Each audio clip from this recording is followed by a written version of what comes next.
느헤미야 6장 1절에서 14절입니다. 오늘 나에게 주신 하나님의 말씀을 우리 함께 한 목소리로 고백드리겠습니다. 느헤미야 6장 1절에서 14절입니다. 함께요.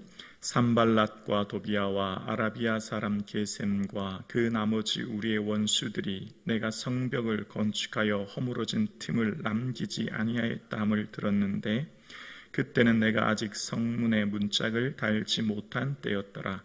산발랏과 게셈이 내게 사람을 보내어 이르기를 오라 우리가 오노 평지의 한 촌에서 서로 만나자 하니 실상은 나를 해하고자 함이었더라. 내가 곧 그들에게 사자들을 보내어 이르기를 내가 이제 큰 역사를 하니 내려가지 못하겠노라. 어찌하여 역사를 중지하게 하고 너희에게로 내려가겠느냐 하매 그들이 4번이나 이같이 내게 사람을 보내되 나는 꽃같이 대답하였으더니 산발랏이 5번째는 그 종자의 손에 봉하지 않은 편지를 들려 내게 보냈는데 그 글에 이르기를 이방인 중에도 소문이 있고 가스무도 말하기를 너와 유다 사람들이 모반하여 성벽을 건축하다 하나니 내가 그 말과 같이 왕이 되려 하는도다.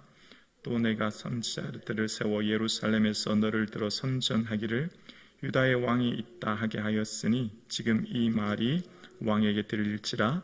그런즉 너는 이제 오라 함께 의논하자 하였기로 내가 사람을 보내어 그에게 이르기를 내가 말한 바 이런 일은 없는 일이요 내 마음에서 지어낸 것이라 하였나니 이는 그들이 다 우리를 두렵게 하고자 하여 말하기를 그들의 손이 피곤하여 역사를 중지하고 이루지 못하리라 함이라. 이제 내 손을 힘입게 하옵소서 하였노라.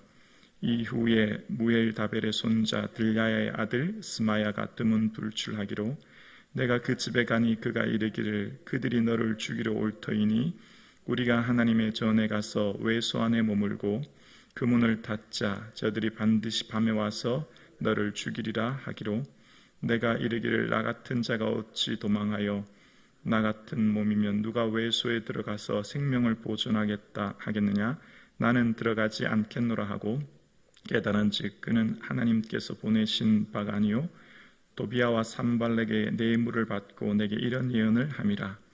그들이 뇌물을 준 까닭은 나를 두렵게 하고 이렇게 함으로 범죄하게 하고 악한 말을 지어 나를 비방하려 함이니라.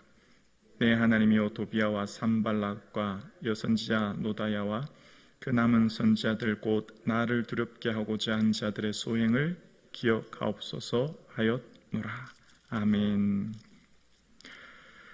예수님이 우리와 함께 계신 줄로 우리는 믿습니다. 그래서 우리가 예수님과 함께 이 드리는 한 번의 예배가 우리에겐 참 소중하고 의미 있는 예배인 줄로 믿습니다. 우리의 삶 가운데 이렇게 주어진 한 번의 예배, 또 한 번의 새벽 기도, 또 주를 향한 한 번의 기도를 소중하게 여기고 또 이 한 번의 예배를 통하여서 매 순간마다 살아갈 때 하나님께서 우리에게 큰 은혜를 주실 줄로 믿습니다. 그 은혜는 바로 시대와 세상을 볼 수 있는 통찰력이요 매 순간 내 삶에 일어나는 사건들을 해석할 수 있는 눈이며 그 배후에 일어나는 사건을 볼 수 있는 눈을 열어주시는 겁니다. 그래서 오늘 우리가 드리는 이 한 번의 예배, 기도, 또 찬양, 주와 안에 머물며 살아가는 이 삶이 우리에게 은혜와 복이 되는 줄로 믿습니다. 오늘 본문의 핵심은 이 얘기거든요. 자, 이제 성벽 공사가 1% 남았습니다. 성벽 문짝만 달면 되는 상황이에요. 이제 다 끝났어요. 이제 모든 게 다 끝난 상황이에요. 이제 조금만 더 힘쓰면 되는 그 시점에 바로 많은 사람들, 특별히 산발락과 그 일행이 느헤미야를 이제 공격하기 시작합니다. 1절과 2절입니다. 산발랏과 도비아와 아라비아 사람 게셈과 그 나머지 우리의 원수들이 내게 성벽을 건축하여 허물어진 틈을 남기지 아니하였다함을 들었는데 그때는 내가 아직 성문에 문짝을 달지 못한 때였더라. 산발락과 게셈이 내게 사람을 보내어 이르기를 오라 우리가 오노 편지 한 촌에서 서로 만나자 하니 실상은 나를 해하고자 함이었더라. 문짝만 달면 돼요. 딱 1% 남았어요. 다 됐어요. 그런데 그때 사마리아 총독 산발락과 그 일행들이 우리가 이제 이 공사를 다 마쳤다는 것을 듣고 한 장소에서 만나자는 거예요. 아마 예루살렘과 사마리아 중간쯤 되는 오노 평지, 예루살렘에서 한 북서쪽으로 40km 떨어졌는데요. 그것을 와서 만나서 좀 이야기를 하자, 이런 얘기를 했다는 거예요. 그런데 왜 그렇게 했는지 2절 후반절에 뭐라고요? 실상은 이라는 말 나오죠. 나를 해하고자 했다라는 걸 보게 됐다는 거예요. 오늘 함께 예배 드리시는 저와 여러분의 삶에 우리가 주님 안에 거하고 늘 깨어 있을 때 일어나는 사건들의 배후, 시대를 볼 수 있는 통찰력을 주님은 우리에게 열어주시는 줄로 믿습니다. 이제 그것을 본 거예요. 왜 내가 그 오노 편지에 불렀느냐, 사마리아 총독 산발락과 그 일행들이 왜 그렇게 했느냐.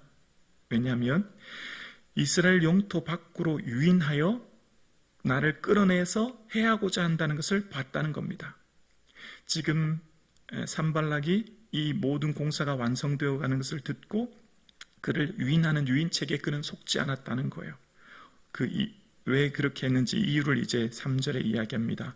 내가 곧 그들에게 사자를 보내어 이르기를 내가 이제 큰 역사를 하니 내려가지 못하겠노라. 어찌하여 역사를 중지하고 하게 하고 너희에게로 내려가겠느냐 하매 4절이요.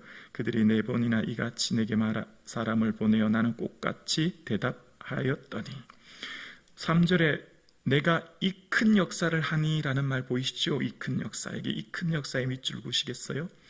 내가 하는 일이 큰 일이요, 소중한 일이요, 하나님 맡기신 중요한 일이다 생각하는 사람은 결코 그 일을 포기하거나 멈추거나 그것을 떠나지 않습니다.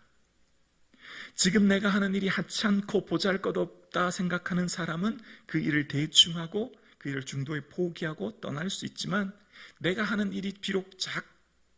지금 하는 일이 비록 작은 일이라도 하나님 내게 맡기신 큰 일이다 생각하는 사람은 그것을 절대 포기하지 않아요. 오늘 저와 여러분이 드리는 이 한 번의 새벽 예배가 우리는 하나님을 향한 큰 일인 줄로 믿습니다. 아주 소중한 하루예요. 이 한 번의 예배, 한 번의 기도가 너무너무 중요해요. 오늘 저와 여러분의 기도로 가정이 살고 교회가 살고 민족이 살 줄로 믿습니다. 느헤미야가 하는 이 일은, 내가 하는 일은 큰 일이다. 너무 소중하다. 그래서 나는 이것을 중도에 포기하고 이것을 떠날 수 없어. 지금 그렇게 얘기하는 거거든요. 여러분의 삶의 자리, 주어진 어머니로서의 자리, 가정주부로서의 자리, 직장으로서의 삶의 자리, 여러분의 삶의 주를 향한 교회 봉사의 그 자리, 여러분의 스스로 볼 때는 어떻게 평가할지 몰라도 하나님은 매우 소중하게 크게 보시는 줄로 믿습니다. 이 눈을 우리에게 가질 때 내가 하는 일이 너무나 크고 소중하다 여기기에 내가 이 자리를 떠나지 않는 겁니다. 그런데 이 산발락과 그 일행이 계속해서 얘기해도 통하지 않으니까 5번째는 이제 봉하지 않은 편지, 그래 여론전을 펼치는 거예요. 이제 없는 소문을 만드는 거죠. 그래서 이제 예레미야를 공격해요. 5절에 산발랏이 5번째는 그 종자의 손에 봉하지 않은 편지를 들려 내게 보냈는데 6절이요. 그 글에 이르기를 이방 중에도 소문이 있고 가스무도 말하기를 너와 유다 사람들이 모반하여 성벽을 건축한다 하니 내가 내게 그 말과 같이 왕이 되려 하는도다. 자, 소문에라고 하면서 뭐라고 하죠? 이 가스무가 뭐라고 하냐면 너가 지금 유다에서 왕이 되려고 한다. 지금 페르시아 왕을 반역하여 어떤 모의를 꾸미려고 한다라고 하는 뭐라고요? 소문. 누가 뭐라고 하더라. 누군가 뭐 이런 얘기를 하더라. 우리의 삶에 이런 소문이 들릴 때 우리는 잘 기억하면 돼요. 여러분, 누가 뭐라 하더라 그런 거 신경 쓸 거 없어요. 우리가 늘 힘든 건 뭐예요? 늘 나쁜 말을 옮기는 사람. 사실은 자기 얘기예요, 자기 얘기. 저에게도 늘 성도님들 어떤 분이 찾아와서 어떤 권사님이 그러는데요, 어떤 집사님이 그러는데요. 자기 얘기면서 뭘 어떤 권사님이 그래요. 안 좋은 얘기할 때는 늘 누가 그러던데요, 누군가 이런 얘기하는데요. 안 좋은 얘기 옮길 때는 다 자기 얘기인 걸 다 알아요. 저도 알아요. 그런 얘기 할 필요도 없어요. 나쁜 얘기를 왜 해요? 누군가를 비방하고 안 좋은 얘기하고 교회 안 좋은 소문나고 목사에 대해 안 좋은 소문나고 들을 거리가 없어. 들을 필요도 없어. 자, 오늘도 보세요. 소문이 있다. 소문 무슨 소문이에요? 뒤에 넘겨보실래요? 8절에 넘겨보시면 내가 사람을 보내어 그에게 이르기를 내가 말한 바와 같이 이런 일은 없는 일이요 뭐요? 네 마음에 지어낸 것이라 하였나니. 네 얘기다. 네 얘기. 네가 지어낸 얘기다. 우리가 지금 느헤미야가 지금 하는 일을 소중히 여기고 느헤미야가 지금 하나님 앞에 있을 때 그 배후를 보는 거예요. 우리에게 이 눈이 있을 수 있기를 주의 이름으로 축원합니다. 자꾸 우리 마음이 힘들어요. 목사도 마음이 힘들 때가 많아요. 자꾸 들려오는 얘기 때문에. 그런데 다시 기도하고 또 기도하면 그래 하나님이 내 마음을 무너뜨리려고 하는 사단의 계획이야 깨닫게 하시는 거죠. 자, 지금 느헤미야가 그 배후를 봅니다. 9절에 보면 이는 그들이 다 우리를 두렵게 하고자 하여 말하기를 그들의 손이 피곤하여 역사를 중지하고 이루지 못하게 함이라. 끝에요. 이제 내 손을 힘입게 하옵소서 하였노라. 마지막에 지금 느헤미야가 기도하는 거예요. 그들이 나를 두렵게 해서 내 손을 피곤하여 연약하게 해서 이걸 중지하려고 하는 것을 배후를 보고 끝에 어떻게 하죠? 이제 내 손을 힘입게 하옵소서. 마지막에 눈을 들어 하나님 보는 거예요. 안 좋은 소문이 여러분에게 들리십니까? 여러분 마음을 흔들리는 말이 들리십니까? 여러분을 괴롭히는 소문이 들리십니까? 누군가 내게 나쁜 얘기를 옮기십니까? 누군가 내게 뭔가를 얘기하십니까? 걱정하지 마시고 하나님 도와주세요. 하나님 내 마음 힘있게 해주세요. 하나님 내 손을 힘있게 하세요. 기도하며 주를 바라볼 수 있기를 주의 이름으로 축원합니다. 지금 내 마음을 흔들어서 두렵게 해서 내 손을 피곤하게 해서 이것을 중지하려고 한다. 산발랏이 그 배후에 있다고 하는 것을 느헤미야는 본 거예요. 그러니까 지금 느헤미야의 이 역사를 보면 느헤미야의 강점 한 가지가 있어요. 느헤미야의 강점은 끊임없이 하나님 바라보고 하나님 의지하고 하나님 앞에 기도하고 있었다는 거예요. 어떻게 알 수 있냐면 지금도 이런 말을 들릴 때 뭐 어떻게 하고 있죠? 이제 내 손을 힘있게 하옵소서 하나님께 고백하는 거예요. 우리는 이전 앞절에 보시면 5장 19절에 뭐로 끝났죠? 내 하나님이요 나를 기억해 주세요. 보이시죠? 5장 마지막 절에 지금 어떤 일이 들렸을 때 어려움이 있을 때 기도했고 자 먼저 끝을 보면 14절도 이런 말 나오는 거 보이세요? 내 하나님이요 보이세요? 14절에 지금 계속 느헤미야는 뭐 하고 있죠? 지금 계속해서 어떤 일이 생길 때 끊임없이 느헤미야는 하나님 바라보는 거예요. 하나님. 여러분에게 들리는 어떤 말이든 어떤 이야기든 어떤 게 보이시거든 내 하나님을 의지할 수 있기를 주의 이름으로 축원합니다. 이게 느헤미야가 오늘 우리에게 가르쳐 주시는 삶의 지혜요 은혜인 거예요. 그럴 때 하나님은 통찰력을 주셔서 이게 내 마음 두렵게 하고 마지막까지 완주하게 하지 못하게 하는 사단의 괴략이구나 라고 하는 것을 보게 한다는 거예요. 자, 그렇게 하나님을 기도하고 의지했더니 이제 또 다른 이 계략이 펼쳐지는데 그게 뭐냐면 내게 가장 가까운 사람을 통해 또 한 번 나를 공격해요. 10절입니다. 이후에 무헤다벨의 손자 들랴의 아들 스마야가 두문 분출하기로 내가 그 집에 가니 그가 이르기를 그들이 너를 죽이려 올 테니 우리가 하나님의 전으로 가서 외소 안에 머물고 그 문을 닫자. 저들이 반드시 밤에 와서 너를 죽이리라 하기로. 11절이요.